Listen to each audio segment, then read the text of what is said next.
The chamber was enormous and filled with beings from across the galaxy. 300 different species had gathered here today, and each one looked different from the next.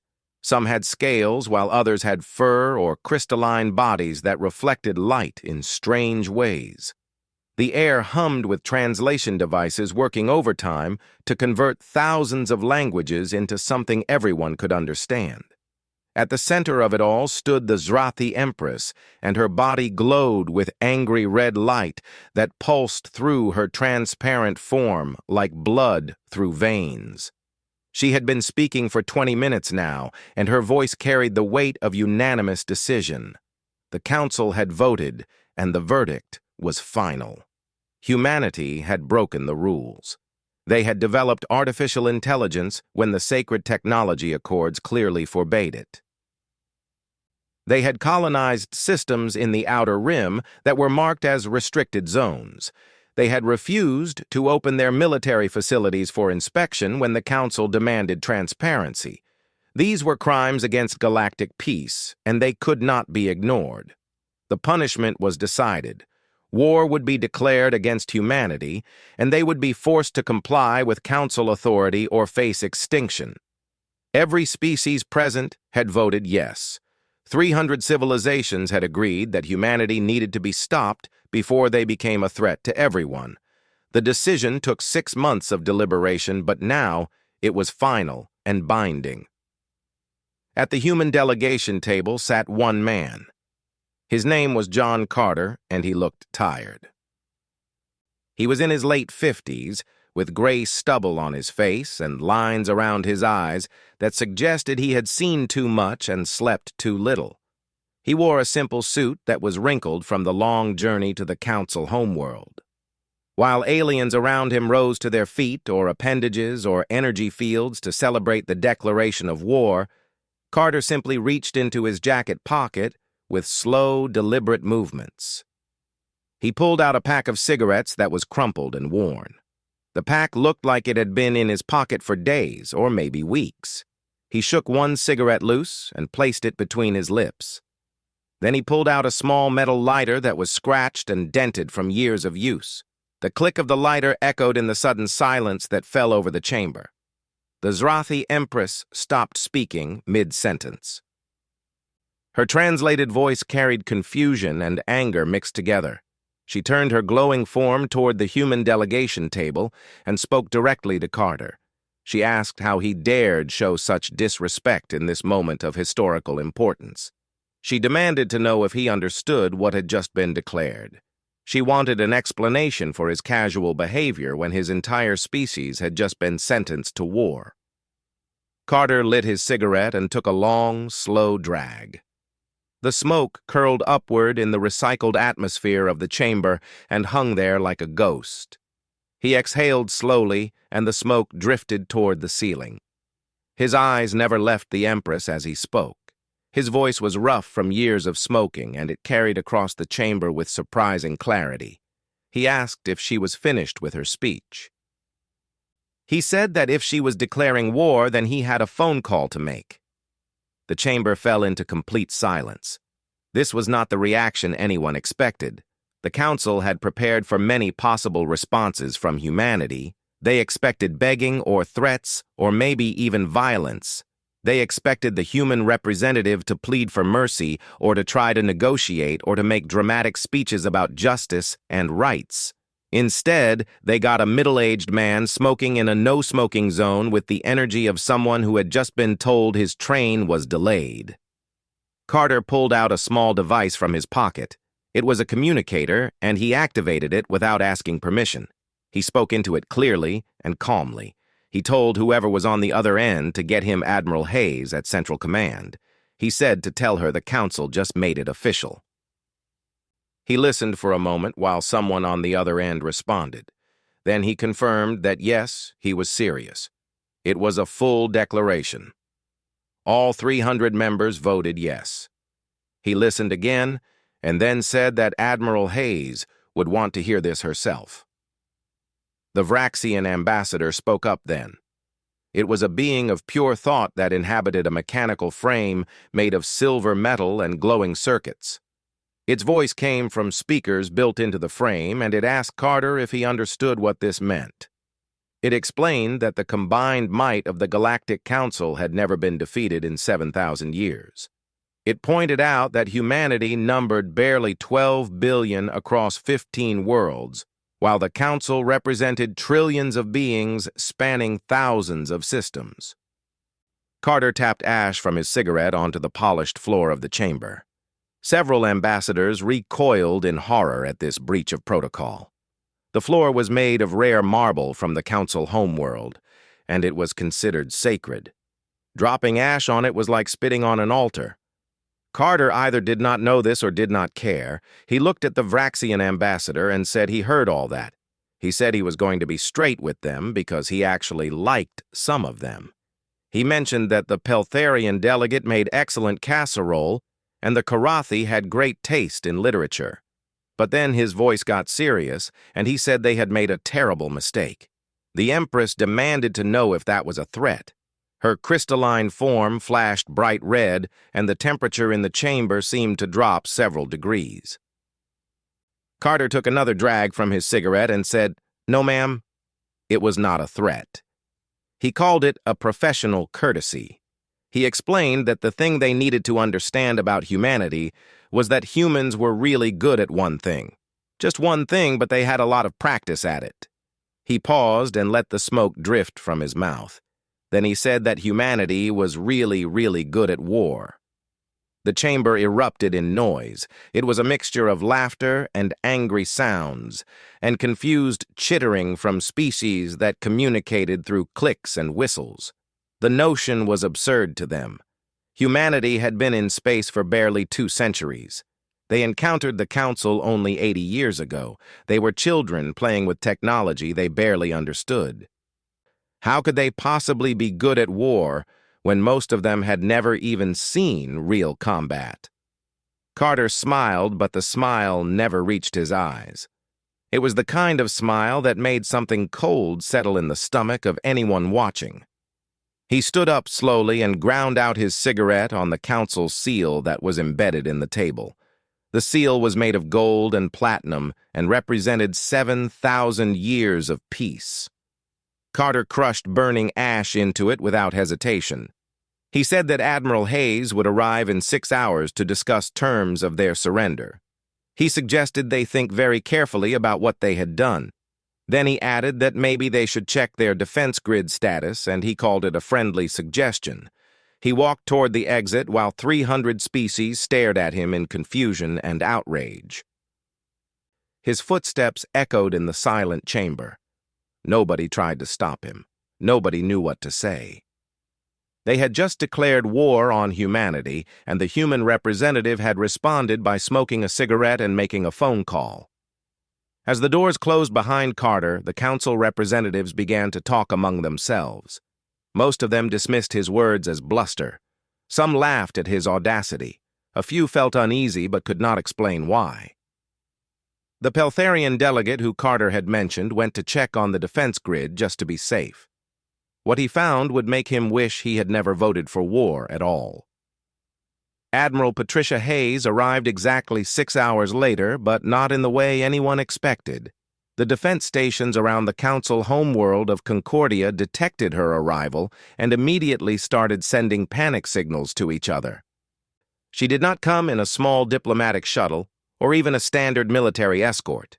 She came in the HNS Defiant, which was humanity's largest dreadnought, and it was accompanied by 47 other vessels that simply appeared out of nowhere. The ships bypassed every early warning system the Council possessed. They ignored every security protocol. They just materialized in orbit around the most protected planet in the galaxy, as if the defenses did not exist at all. Carter met Admiral Hayes in the diplomatic lounge, which was a fancy room with expensive furniture and windows that looked out at the planet below. He was smoking another cigarette despite the protests of the Council staff who kept telling him it was forbidden. Hayes was a tall woman in her early 60s with steel gray hair pulled back in a tight bun. Her uniform was crisp and perfectly pressed.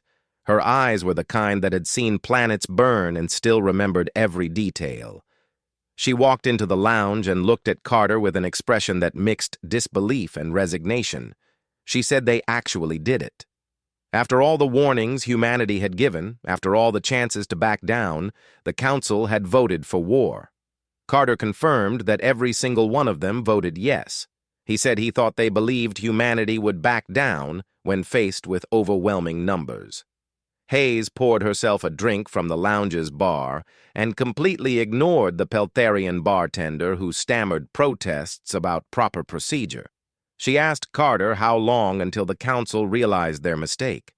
Carter checked his communicator and said their defense grid went offline about 3 hours ago. He explained that they thought it was a technical malfunction and they were not panicking yet. He estimated they would figure it out in another hour or so. The Peltharian bartender, whose name was Grix, found his voice and asked what they had done. He explained that the defense grid protected Concordia from asteroids and solar radiation and cosmic debris. Without it, the planet was vulnerable to natural disasters. Hayes said calmly that humanity did not destroy the defense grid. They just turned it off. She said it was done to prove a point. She looked at Carter and asked how much he wanted to tell them. Carter said everything. He explained that the Council needed to understand what they were dealing with. Hayes nodded and activated a holographic display that filled the air above the bar. Images appeared showing ships beyond counting. Massive stations hung in space. Fleets were arranged in formations that would take hours to fly past even at high speed. Hayes began speaking in the tone of someone giving a lecture. She said the Council had approximately 6,000 military vessels spread across all 300 member species. Their combined fleet tonnage was roughly 8 billion metric tons. They had 42 shipyards capable of producing capital ships. Their military budget collectively represented about 3% of their combined gross domestic product. She paused and let those numbers sink in. Then she zoomed the display out to show more ships. Many more ships than the Council possessed. She continued by explaining that humanity currently operated 18,000 frontline military vessels, and those were just the ones kept on active duty. Another 30,000 sat in reserve and could be combat-ready within 1 month. The combined fleet tonnage of human vessels was 97 billion metric tons. Humanity had 312 shipyards in operation and could convert civilian facilities to military production in a matter of days. The military budget for humanity was 38% of their gross domestic product and had been at that level for the last 150 years. The bartender's tentacles went completely slack. He said that was impossible. No civilization could maintain such a massive military force. The economic strain alone would cripple any normal society. Carter agreed that it would cripple a normal society. He lit another cigarette and said that was what the Council never understood about humanity. Humans were not a normal society. They did not grow up in a universe where someone imposed peace on them from above. They grew up in a universe where they had to impose peace on themselves, and it cost them everything they had. Hayes continued the presentation. She explained that before humanity reached space, they fought approximately 15,000 documented wars. They developed weapons capable of rendering their entire planet uninhabitable. They created diseases that could wipe out their species. They built machines that could think, and then turned those machines into weapons. They did all of this to each other while trapped on one world. Grix whispered that the Council banned warfare 7,000 years ago. He said they had peace enforced by mutual agreement for millennia. Hayes interrupted him and said humanity had peace enforced by the certainty of mutual destruction. She pointed out that humans had only been a spacefaring species for 200 years.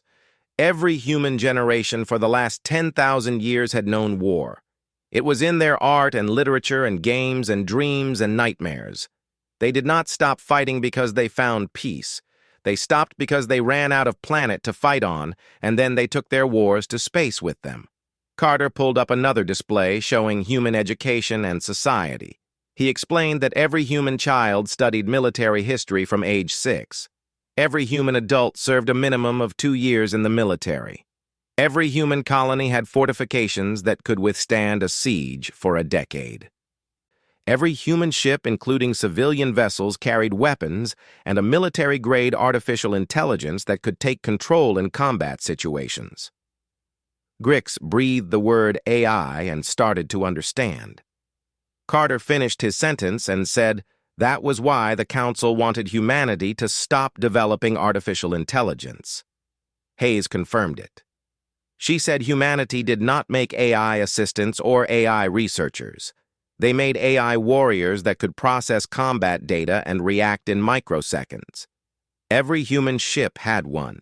These artificial intelligences were smarter than most species in the Council. The hologram shifted again to show Earth and Luna and Mars and the other 13 human worlds.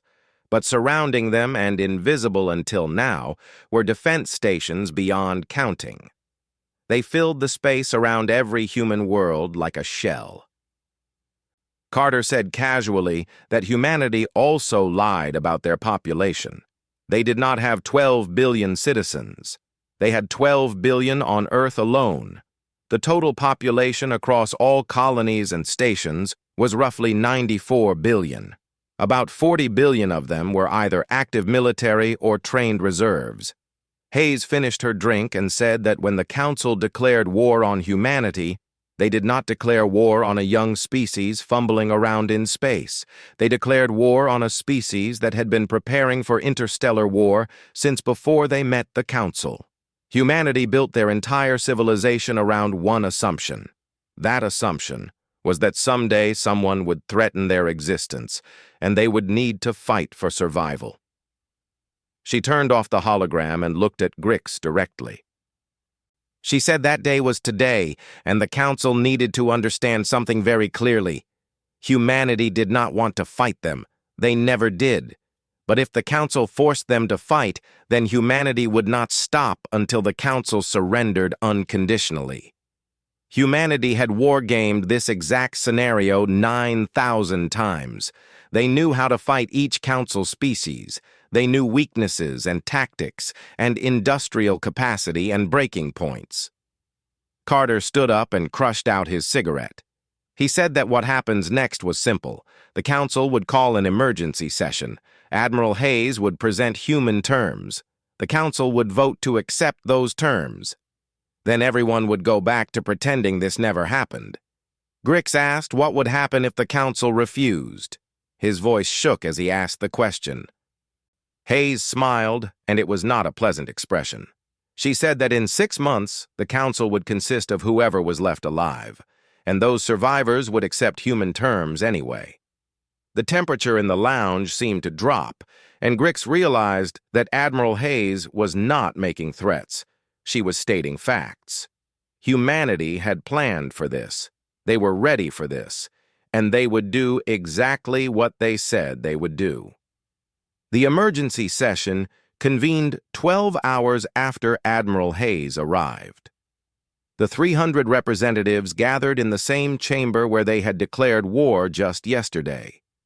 The ceremonial war chants were notably absent this time. Nobody felt like celebrating anymore. Admiral Hayes stood at the podium where the Zrathi Empress had stood before. John Carter stood beside her, smoking a cigarette as usual. The smoke drifted upward in lazy circles, and nobody complained about it this time. The Vraxian ambassador spoke first.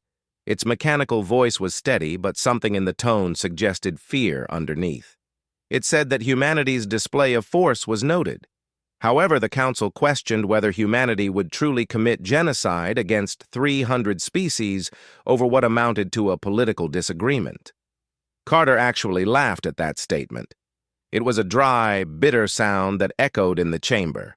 He said political disagreement as if testing how the words tasted. He pointed out that the Council declared war on humanity. They voted to either enslave or exterminate his entire species.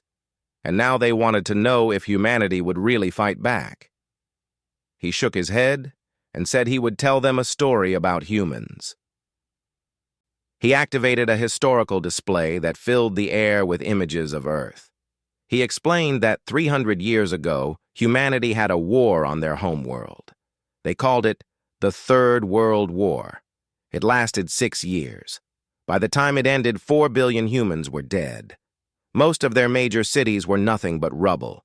Entire nations ceased to exist. They used nuclear weapons and biological agents and chemical warfare on their own people. The images shifted to show the aftermath. Radiation-scarred wastelands stretched across continents. Mass graves held millions of bodies. Children with mutations that made the aliens in the chamber look normal, by comparison, stared out from the display with empty eyes. Carter continued and said the really scary part was that this was not even humanity's worst war. Not by body count or percentage of population or duration. They had worse wars many times throughout their history. And every single time humanity survived. They rebuilt. They came back stronger than before. Hayes took over the explanation. She said the Council had maintained peace for 7,000 years, and that was admirable, truly admirable. But it meant they had forgotten what war actually means. The Council thought war was about honor and proving civilization's superiority and territorial gains. That was not what war meant to humans. She pulled up tactical displays showing human military doctrine. She explained that war to humans meant total commitment. It meant every resource and every person and every moment of every day devoted to one goal, which was the complete defeat of the enemy. It meant they stopped building parks and started building munitions factories. They stopped writing poetry and started writing weapons manuals. They did not stop until the enemy surrendered or went extinct. Those were the only two outcomes humanity understood. There was no middle ground. There was no negotiated settlement. There was victory or death. The Karathi delegate spoke up. It was a peaceful species known throughout the galaxy for their philosophy and art. Its voice trembled as it asked if humans valued life. It pointed out that humanity had families and children and art and culture. Would they truly sacrifice all of that for war? Carter said of course they would. He said humanity had done it before many times. Every human alive today was descended from survivors who chose to keep fighting even when it cost them everything. Natural selection did not just apply to bodies. It applied to cultures and philosophies and ways of thinking. The humans who survived were not the ones who gave up when things got hard.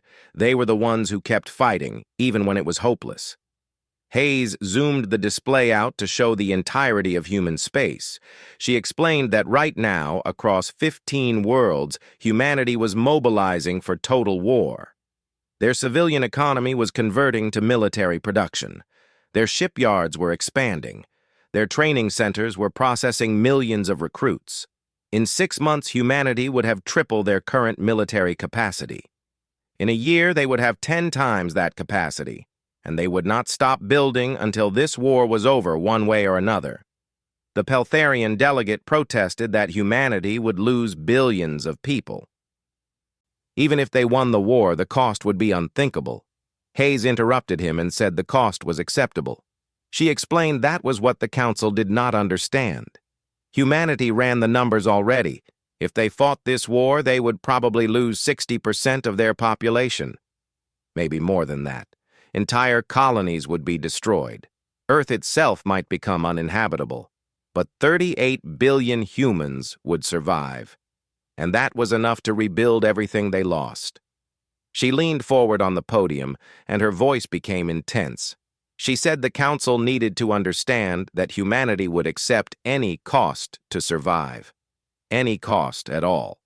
Because in human history, the alternative to fighting was extinction.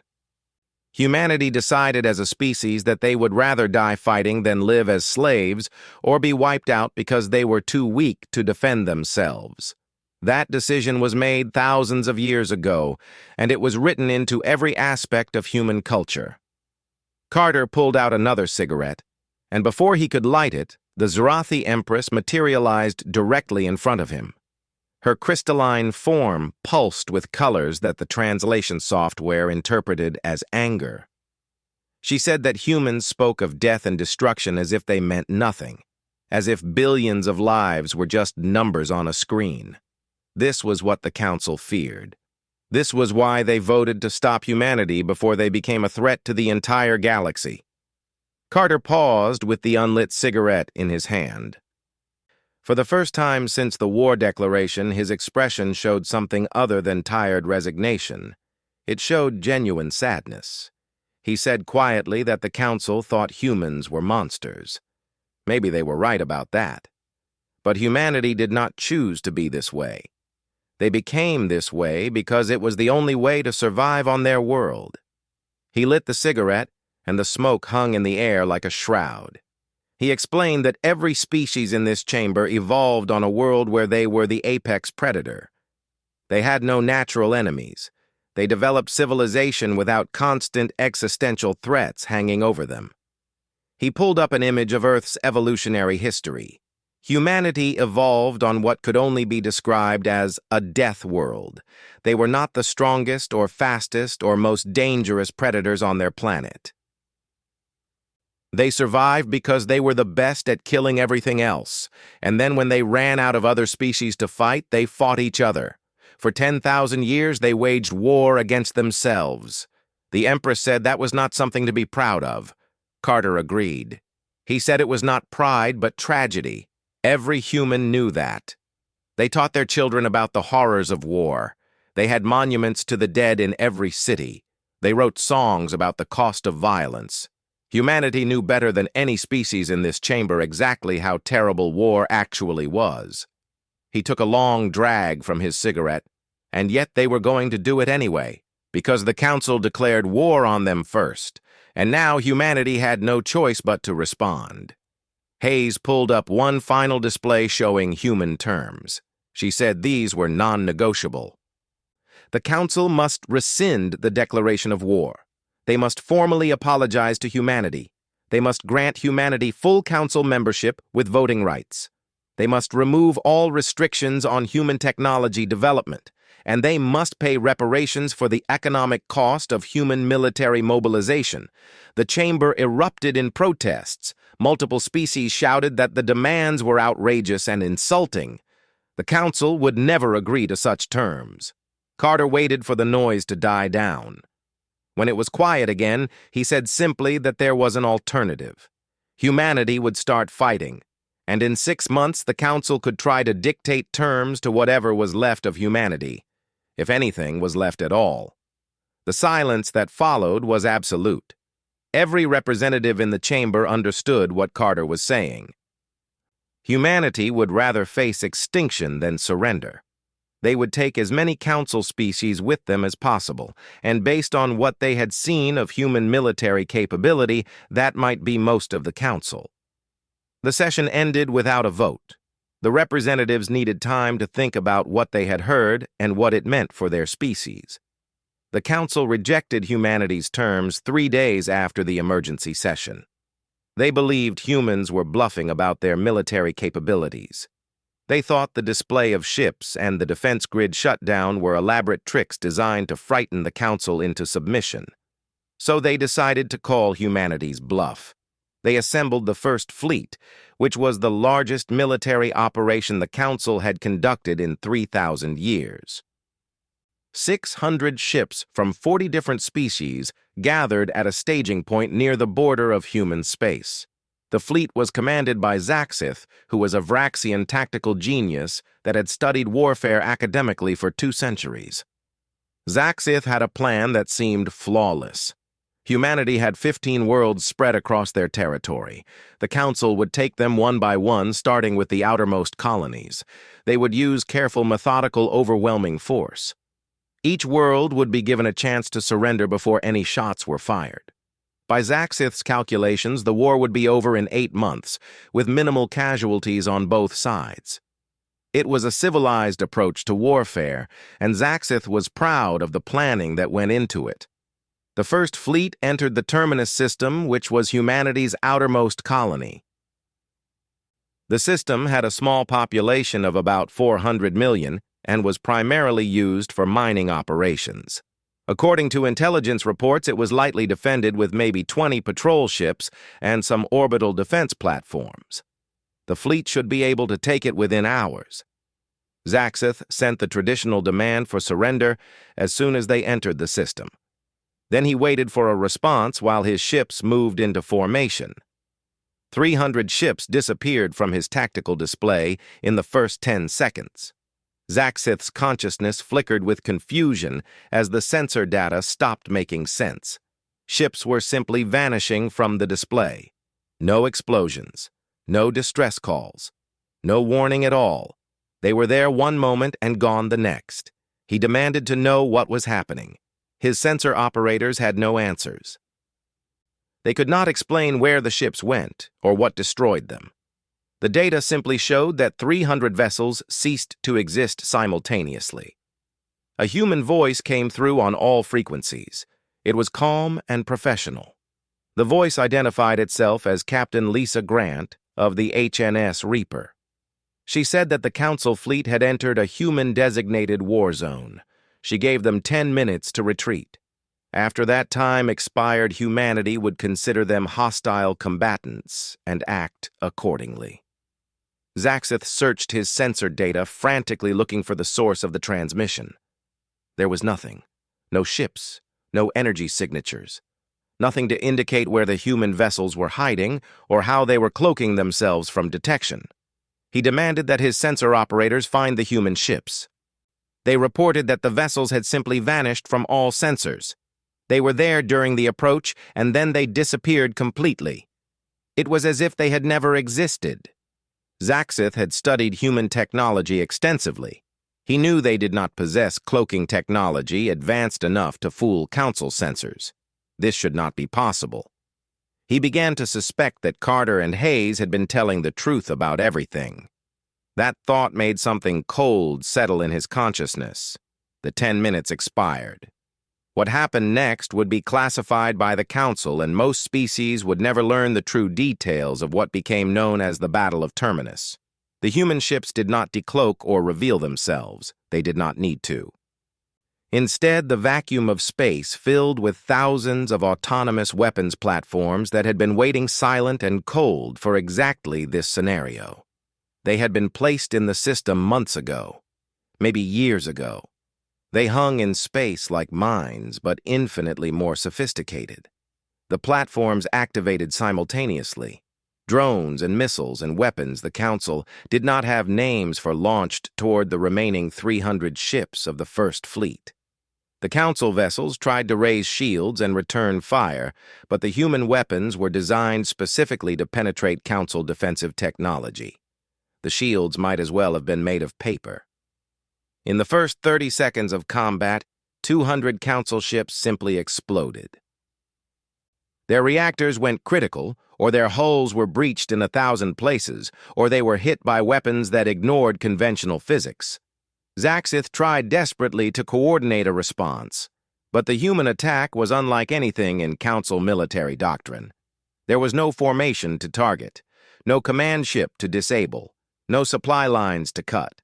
The humans had seeded the entire system with automated weapons platforms that operated independently. Each platform had an artificial intelligence that could predict Council ship movements 3 steps ahead. Every time a Council vessel tried to maneuver away from danger, the AI had already calculated that movement and positioned weapons accordingly. Zaxith gave the order to retreat. All ships were commanded to make emergency jumps to hyperspace immediately. The remaining 100 ships that were still functional tried to comply. Most of them succeeded in entering hyperspace, but the human weapons followed them. Weapons platforms jumped into hyperspace alongside retreating Council vessels and continued firing. This was something Council scientists had declared impossible. You could not maintain weapons lock through a hyperspace transition, except humanity had found a way to do exactly that. Of the 600 ships that entered the Terminus system, only 300 managed to return to Council space. Half the First Fleet was destroyed in 4 minutes of combat. Not a single human ship had been seen during the entire battle. Not one human soldier had been placed at risk. The entire engagement was handled by autonomous systems that operated with ruthless efficiency. When the surviving ships returned to the Council staging area, their crews were in shock. Many of them would never fully recover from what they experienced. Back at the Council homeworld, the representatives watched the sensor data in complete horror. The Zarathi Empress had gone completely transparent, which was a sign of extreme shock among her species. She whispered that humanity destroyed half their fleet in 4 minutes, without even engaging directly, without risking a single human life. The implications were staggering. If this was what humanity could do to 600 ships, then what could they do to the entire Council fleet? What could they do to Council homeworlds? Carter stood at the back of the chamber smoking his cigarette. Hayes stood beside him looking tired but unsurprised. Hayes spoke into the silence and said that was not half the Council fleet. That was a scouting force. Human intelligence indicated the Council would send 600 ships to test human defenses. So humanity prepared accordingly. The Vraxian ambassador said that humanity knew. They knew Council tactics and formations and everything. Hayes confirmed this. She said humanity had been studying the Council for 80 years. Every time the Council ran a military exercise, humans were watching. Every tactical manual the Council published was read by human analysts. Every war game the Council conducted was analyzed by human strategists. Humanity knew how the Council fought better than the Council knew themselves. She pulled up a new display showing the Terminus system. She explained that Terminus was actually the most lightly defended of human border systems. If the Council had attacked any of the others, the casualties would have been significantly worse. And before anyone asked, yes, every single human system was protected the same way. Autonomous defense platforms, AI-coordinated targeting, weapons the Council had never encountered before. The Karathi delegate said this was not a battle, it was a massacre. Hayes agreed. She said that was exactly what war was. The Council had been playing at military exercises for so long they forgot what actual combat looked like. They thought war was about 2 fleets meeting in space and exchanging fire until one side retreated. That was not war. That was a sporting event. She explained that real war was about killing the enemy as efficiently as possible while minimizing your own casualties. It was about using every advantage you had, no matter how unfair. It was about victory, not honor. Carter crushed out his cigarette and said the Battle of Terminus was humanity's demonstration. They wanted the Council to understand what they were facing, but humanity could do much worse if forced to. The Peltharian delegate asked what worse would look like. His voice was barely above a whisper. Hayes' expression did not change. She said humanity had a ship called the HNS Oblivion. It was a dreadnought, but not designed for combat. It carried exactly one weapon, which was a device that could destabilize a star and cause it to go supernova. Humanity never tested it because the ethical implications were horrifying. But they built it anyway 20 years ago just in case they needed it. The chamber fell into shocked silence. Hayes continued. She said humanity also had biological weapons that could target specific species based on genetic code. They had nanomachine swarms that could disassemble ships at the molecular level. They had quantum disruptors that could destroy every electronic system within a light year. They had kinetic weapons that could crack planets. And they had the will to use all of them if the Council forced their hand. 2 weeks after the Battle of Terminus, the Council requested a ceasefire. 1 week after that, they accepted humanity's terms in full, without any modifications or negotiations. The war that was supposed to last 8 months ended in less than a month. Not a single human soldier died in combat. Not one human world was attacked. The Council surrendered before the war truly began because they finally understood what they were facing. They were facing a species that had been preparing for this moment for their entire existence. Carter stood in the same council chamber where everything started. He was smoking a cigarette while the Zrathi Empress read the terms of surrender aloud. Her voice was hollow and defeated. Hayes sat beside him, looking more tired than ever. The past month had aged her visibly. There were new lines around her eyes, and her hair seemed grayer than before. The weight of what she had been prepared to authorize hung on her shoulders like a physical burden. The Empress read from the document with a voice that barely carried across the chamber. The Council formally rescinded its declaration of war against humanity. They extended their apologies for what they now called a misunderstanding. They welcomed humanity as a full council member with all associated voting rights. All restrictions on human technology development were removed immediately. Reparations totaling 9 trillion credits would be paid over the next 10 years to compensate humanity for the cost of military mobilization. She set down the document and looked at Hayes. She asked if these terms were satisfactory. Hayes said yes in a simple, quiet voice. That was all. Just yes. No gloating or speeches or demands for further concessions. The war was over and humanity had won without firing a shot in anger. The Karathi delegate raised one appendage slowly. He asked if he could pose a question. Carter nodded his permission. The delegate asked why humanity did not destroy the council. After Terminus, they knew humans had the capability. They could have eliminated the threat entirely. Why accept a surrender when they could have guaranteed that the council would never threaten them again? Carter took a long drag on his cigarette before answering. He said that humanity was not composed of monsters. They were just very good at war. There was a difference between those two things. The Vraxian ambassador asked if there really was a difference. It pointed out that humanity built weapons of extinction. They prepared for total war. They were willing to sacrifice 60% of their own species. That sounded like monsters to the ambassador. Hayes said no, and her voice was firm. Monsters enjoyed violence. Monsters sought out war. Humanity did not. Every human alive wished this had never happened.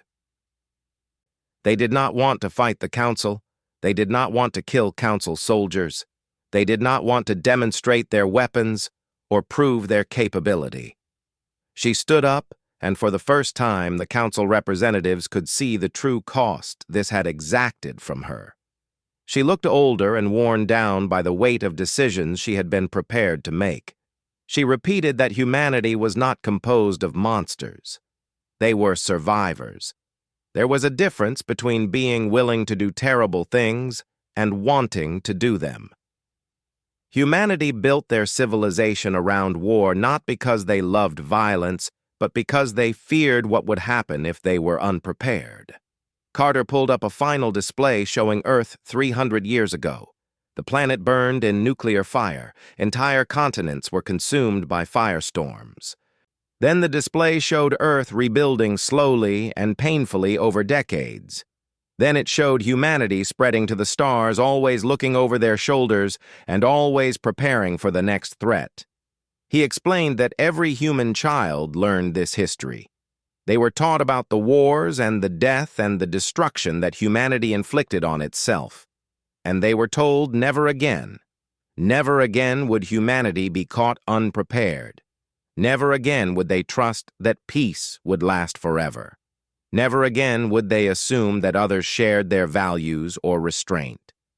So humanity built weapons they hoped never to use. They trained soldiers they hoped would never fight. They prepared for a war they prayed would never come. And when war did come, they were ready. Not because they were monsters, but because they were survivors who remembered what happened when they were not prepared. He crushed out his cigarette on the table. The Zrathi Empress asked what happens now. Hayes smiled, and for the first time it was a genuine smile that reached her eyes. She said now humanity would do what they wanted to do from the beginning. They would trade with the Council. They would learn from them. They would share human culture and knowledge. They would become part of the galactic community properly, not as threatening newcomers, but as equals who had earned their place through strength. The Vraxian ambassador stated, rather than asked, that humanity would keep their weapons. Carter confirmed this. Yes, humanity would keep their weapons, and their military, and their defenses. because that was who humans were at their core. But they would also keep trying to be better. To be the peaceful civilization they wanted to be rather than the violent one circumstances had forced them to become. The Peltharian delegate named Grix, who had been silent throughout the proceedings, finally spoke. He said he thought he understood now. Humanity was not composed of monsters. They were tragic. They were a species shaped by violence who desperately wanted peace but could never fully trust it. Carter nodded slowly. He said that was probably the most accurate description of humanity anyone had ever given. Humans were a tragedy. They were a species that had to become experts at death just to survive their own world, and they would carry that tragedy with them forever. No matter how far they traveled or how long they existed, the shadow of their violent past would always follow them. But Hayes added that humanity was also hopeful, because every day they did not have to use their weapons was a victory. Every day they could focus on art and science and philosophy instead of war was proof that they were more than just survivors. They were a species trying to transcend their nature even though they could never fully escape it. The ceremony concluded with formal signatures and seals. The peace treaty was signed by all parties. Humanity officially joined the council, taking their seat among the 300 species. The vote was unanimous this time, but for very different reasons than before. 6 months after the treaty was signed, Carter retired from diplomatic service. He moved to a colony world on the edge of human space. He spent his days fishing in a quiet lake and trying not to think about what he had been prepared to authorize if the council had not surrendered. He tried not to think about the weapons that still existed in hidden facilities. He tried not to think about the plans that were filed away, but never deleted. Hayes continued to serve as humanity's chief military officer, but she began shifting focus away from pure military preparation. She started directing resources toward disaster relief and humanitarian operations. The weapons remained in place. The defenses were maintained and kept ready. But they went unused. The galaxy learned to live with humanity's military might, much the same way you learn to live near a dormant volcano. It was dangerous, yes, but only if provoked. And nobody wanted to provoke humanity ever again. Years passed, and a young human officer asked Admiral Hayes about the war that almost happened. The officer wanted to know if humanity would really have done it.